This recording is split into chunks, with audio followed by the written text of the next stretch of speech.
Hi, this is Nathan with Town Hall Project. I am very excited to be speaking today with Congresswoman Abigail Spanberger of Virginia's 7th District. Thank you for joining us today. Thank you for being here, and thank you for all your work. My pleasure. So we were just talking before we started recording that I actually grew up in your district. Yes. Fun fact, of all the 435 districts. And you grew up in mine.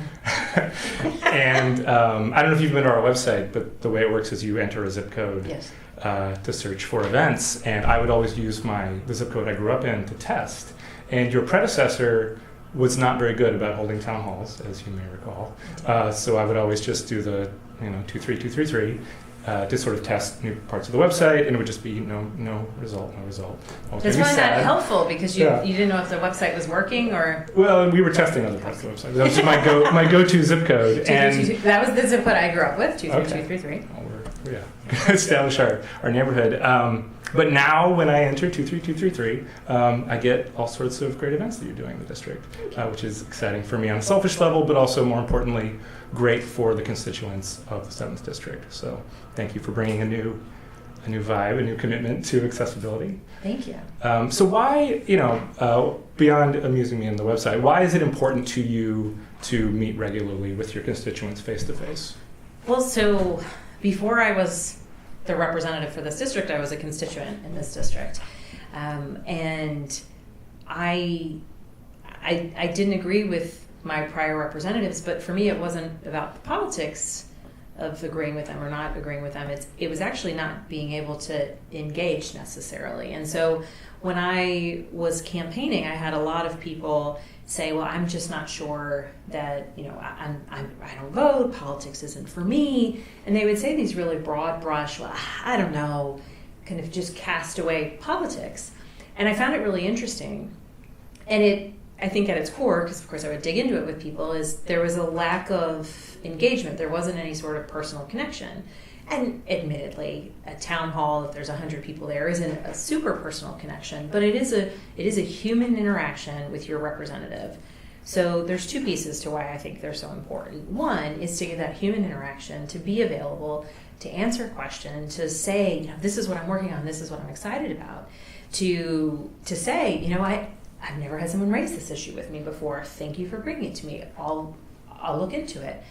But just as important as being that person who's talking and who's available and engaging is to have the opportunity to listen to the constituents. And so we've done a variety of different events. We've done countywide town halls. I represent 10 counties.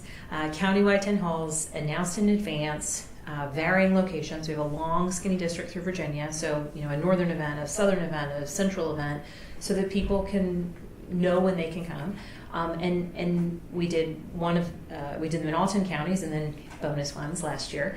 And for me, those were really important because you had the opportunity in a larger space to hear the questions that people were asking. And in their words, some people use index cards, some people use different types of ways to bring the questions in, and different things work for different people, but I like to hear the questions because even the way people ask a question or the example that they give or where they pause, and when they're asking the question, with the way the crowd reacts, it gives you a bit of a gauge of how personal this is or how many other people share the concern or the question.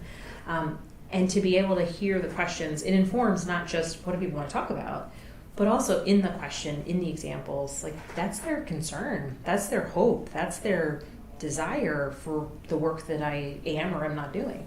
And so the larger town halls have been good. We've done some coffees with your congressperson in smaller venues throughout the district, and those are a different dynamic. So if you have 15, 20 people and everyone's kind of sitting in a circle or standing in a circle, it becomes a little bit more community building. And the benefits are there. People get to ask questions. People get to engage, especially in the smaller environments. They can break off in little groups. But then I get to hear directly from people. And I think there's value on so many different levels, but I think that and town halls bring people who disagree. And so, we've had town halls where people are not pleased with my answer, people are pleased with my answer, and I get to say, like, for people who are pleased, like, you don't need to clap, like, this is me doing my job, because while I appreciate the affirmation that they may like what I'm doing, that's a negative experience for the person who doesn't. So it needs to be more neutral. And for the people who are maybe not pleased with something, if they get aggressive with me, it gives me the opportunity to say, I understand why we disagree. Let's talk about it. Let me hear you. Let me honor this disagreement. And that doesn't mean in the end, that they particularly like my response necessarily, but I think it's also just a great chance for us in the community to demonstrate what it is to disagree in a really civil way. And hopefully, when people are sort of filing out after a town hall, they might connect with someone they disagree with, or they might hear in someone else's question, I hadn't thought about it that way. Hopefully. That's my optimistic view on it. I think that's a great view. I mean, you could not have put what fuels us at Town Hall Project much better than you just did. So thank you. Yeah, I mean, we talked to a number of members of Congress, and some of them who don't like to do town halls say, well, I campaign every 2 years, and there's a difference between a campaign event and a town hall. Because a campaign event is ostensibly for your supporters or people you're trying to make your supporters, but a town hall, you represent everyone inside. It's not just people who voted for you. That's right. Or didn't vote for you. Some people didn't vote or can't vote, but you represent every person in that district, and it's really, to us, fantastic that you make it such a priority to listen to everybody. Thank you on behalf of your constituents. Is there a recent town hall or a question or an idea shared by somebody that's kind of memorable to you that sticks out? That was I know you just had a prescription drug town hall recently. So we tried something new. I brought in, frequently, especially related to healthcare issues, I'll frequently get questions, and sometimes they're state issues, sometimes they're federal issues, and so I'll answer the questions. But right now, our General Assembly in Virginia is in session, and so we had someone from AARP join, someone from the Virginia Association of Pharmacists join the town hall. And I hope, and we've gotten tremendously good feedback, was I wanted to bring a little bit of added value, because while there is so much happening, and local news is saying, the House voted on this. Well, which House? House of Delegates? House of Representatives? And so it was valuable to have them be available as well. And so I answered the majority of the questions, or at least, took all of them.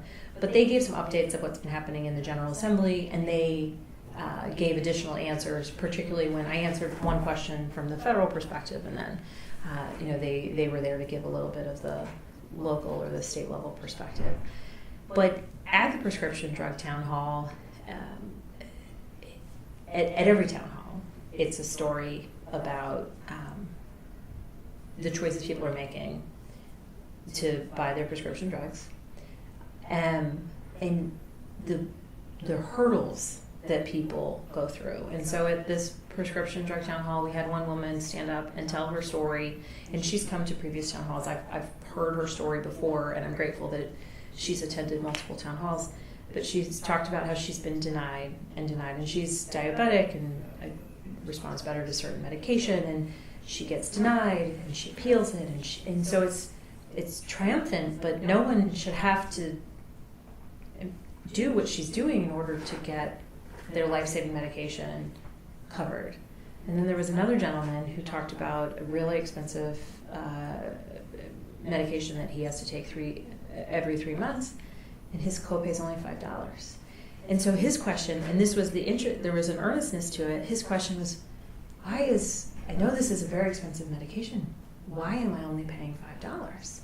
And so it's looking at the scope of the problem. He said, I'm grateful it's $5, but I know somebody else somewhere is paying for that. And so, particularly in this last town hall, some of the conversations that you could see happening in the audience and some of the looks of surprise, even talking about the bill that we just passed at the end of last year, the Lower Drug Costs Now Act, which gives Medicare Part D the power to negotiate. Like the actual gasps in the audience when people were told that in fact Medicare can't negotiate. It's something someone would never have had to think of. And we've heard stories about healthcare issues. We've heard stories about family farms and the challenges that some of our farmers and producers are facing. A really interesting piece for us is because the district is landmass majority rural, but population majority suburban, there's a disconnect, and no pun intended, between the challenges that our rural community faces with lack of broadband internet access and our suburban communities. And in 23233, there's no problem getting internet. But if you go to western Goochland County, the next county over, there are places you literally just cannot get internet, even if you're willing to pay exorbitant amounts of money for it. And thinking through how that impacts businesses and thinking through how that impacts kids in school, it's interesting to talk about that issue in a suburban town hall and have people say, I did not even know. Because when you think of the larger community, people living 20 miles apart are facing different hurdles and they don't even know about it. And so the idea that at a town hall there can be this moment where one neighbor might recognize the challenge that another neighbor is facing, I think is really interesting. Oh, that's great. I mean, that's something I don't think that we have articulated, that it's not just connecting you to your constituents, your constituents to you, but constituents to each other that might share some similar struggles or not, be unaware of things that are challenging. If they never speak, just hearing. Proximity to each other. Oh, that's awesome. Your answers have been so thorough. You've knocked off some of my questions already. So you should come to a town hall. I would love to. I'd love to. Maybe we can make that happen. So you are part of this really dynamic, historic freshman class that includes folks from almost every state, and some very urban, some very rural, some suburban, and mixed districts like yours. Particularly in Virginia, there's 3 new female Democrats. You, Representative Wexton, and Representative Luria. So has there been any benefit to that shared experience of being, it's been starting awesome. all this together at the same time from, I know, different parts of the state. But. Yeah, well, and we blanket this state. Mm-hmm. It's been fantastic. Going through the process of being out on the campaign trail, then getting elected, and we watched each other's elections very, very closely, and have become friends because we have these really interesting, relatively unique shared experience, and it's fun to kind of check in with each other. And Jennifer, one of my first memories when we first got sworn in, doing 1-minute speeches, there's this line that you recite at the beginning where you ask permission to revise and extend your remarks for 1 minute. It's parliamentary procedure. And Jennifer is the only one who's been a state legislator before. So I'm sitting there somewhat nervously, and I realize I don't have the line. And so Jennifer's like, give it to me. And she writes it because she knows. And so, there's just these moments that are really fun, and they are go-to people for me. And I know I am for them as well. So it's been fun. That's awesome. All 3 of you took the town hall pledge, so we're happy to. Well, and all 3 of us were pretty excited to kind of change the dynamic in our districts. Yeah, well, you certainly have. Well, I would love to pick your brain on town hall accessibility all day, but I know you've got a busy day serving your constituents. So thank you so much for taking the time, and we'll keep an eye out for the next town hall coming up. Awesome. Thank you so much. Thank you. Thanks.